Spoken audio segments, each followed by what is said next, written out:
Ka disa që janë të bindur që kjo është lufta kundër muslimanëve. Dhe për disa, kjo periudhë do t'jetë lufta e madhe. Por çfarë është lufta e madhe dhe pse mendohet që kjo është lufta kundër muslimanëve? Ndiqeni me vëmendje. Dhe pastaj le ta diskutojmë. Kush është rastësisht si gjithmonë ti bëj like faqes që jemi sërish dhe ju faleminderit që jemi për bashkë. Do t'ju them. Palestina ishte një vend i madh dhe ngadalë u reduktua pjesë për pjesë, copë më copë, ndër vite, dhe tashmë është katandisur në një copës të vogël. Mira njerëz po vdesin dhe askush nuk e çan kokën. Në qoftë se kjo luftë do t'ishte diku tjetër, padyshim do të ndërhynin jo vetëm NATO-ja, por edhe Shtetet e Bashkuara. Ka disa që mendojnë që kjo është lufta fillimi i luftës kundër muslimanëve. Në fakt, nëse keni vënë re, lufta që po bëhet tani kundër Iranit duket sigurisht një luftë, le të themi, e ngacmuar, sepse tregohet, këto janë teori konspirative, ndaj thash që ta diskutojmë. Tregohet që lufta ndaj Iranit po bëhet se gjoja ka armë bërthamore dhe që kishin vendosur, sipas gjasave, që të shfarosnin ose të zhduknin Izraelin, thuhesh. Dhe ishte ky shkaku, si thot versioni e izraelianëve, që duan t'i bëjnë luftë që t'i heqin armët bërthamore ose armët e mëdha. Por duhet të dini diçka. Në qoftë se tani po bëhet lufta kundër Iranit dhe Irani do ngrihet ashtu siç u ngrit dhe po bën të pamundurën për të mbrojtur vendin e vet, në qoftë se do të ketë një sipërmarrje të Iranit që të eci përpara, që ka gjasa të jetë kështu, sepse Irani është i fortë, por Irani do të ndihmohet edhe nga vendet e tjera, jo nga Arabia Saudite në këtë moment, sepse Arabia Saudite është e mbërthyer nga amerikanët. Por frika është e Turqisë. Pse them është frika e Turqisë? Sepse nëse ngrihet Turqia për të ruajtur kufirin e vet dhe për të mbrojtur Iranin, padyshim do të hapet lufta e tretë botërore. Do t'ju them se përse. Sepse Turqia nuk ka kthim mbrapa. Nëse ngrihet Turqia, do ngrihen gjithë muslimanët kudo që janë. Kudo. Dhe duhet të dini që muslimanët janë rreth 1 miliard e 800, rreth 2 miliard njerëz në botë. Dhe 2 miliard njerëz janë shumë.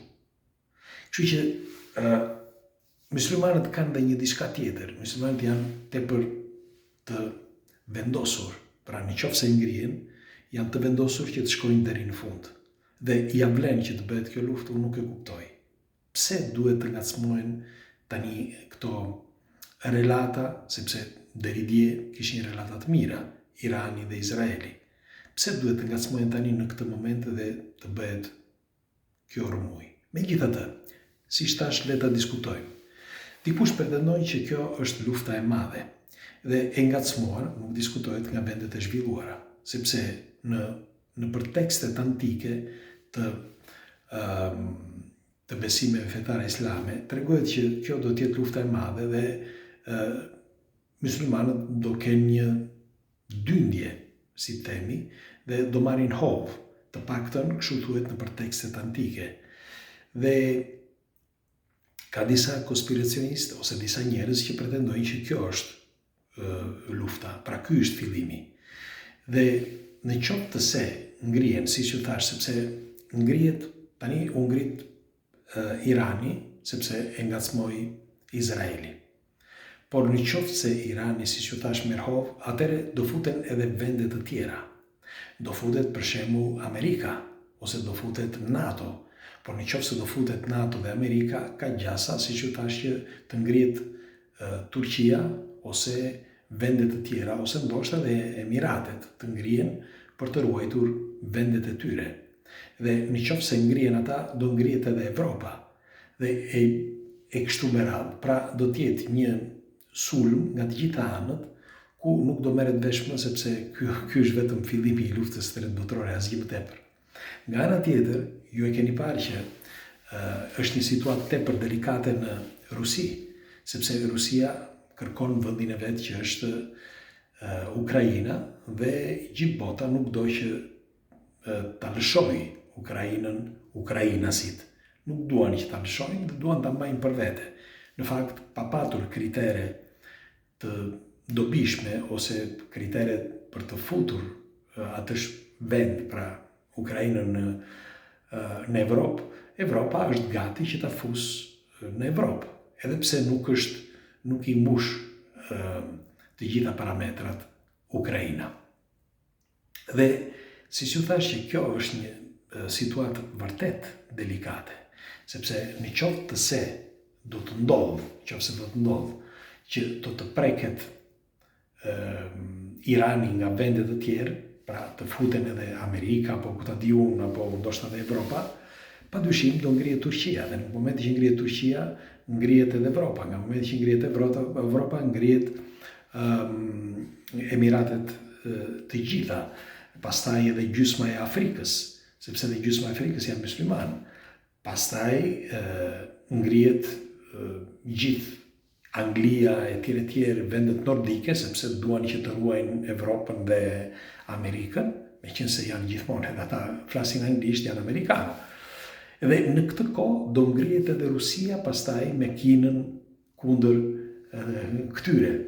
Pra, unë mendoj që po bëjnë ç'është e mundur se si të nxisin luftën, sepse nuk më vjen një mendim tjetër në qoftë se kjo gjë do t'ishte shumë natyrale. Në fjalë, duket sikur është e ngacmuar e qëllimshme që të ndodhë me të vërtetë lufta e tretë botërore. Por një gjë është e sigurt, në qoftë se ndodh lufta e tretë botërore, duhet t'i përshëndesim të gjithë shokët, miqt, familjarët, jetën që kemi tani ta harrojmë, sepse nuk do t'jetë më kështu.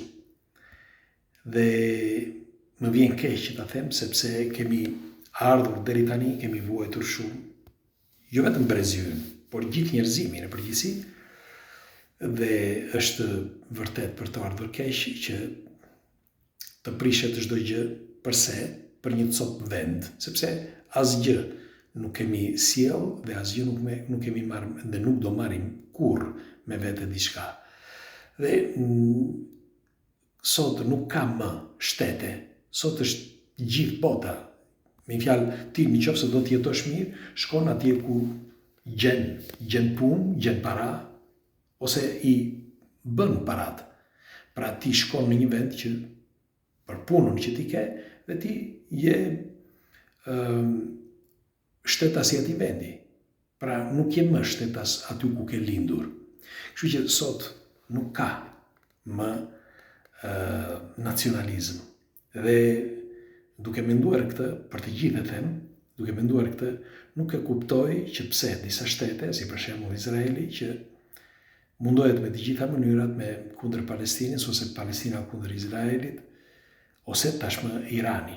Pra, ju si mendoni? Mundet që kjo gjë të shkaktoj luftën e tretë botërore? Tregojnë që ka gjasa që mund të ndodhë. Ndaj unë do dëshiroj një komentin tuaj, pres të shpresojmë duke u lutur që mos të ndodhë një gjë e tillë, dhe natën e mirë. Ju përqafoj Shqipe. Faleminderit që jemi bashkë.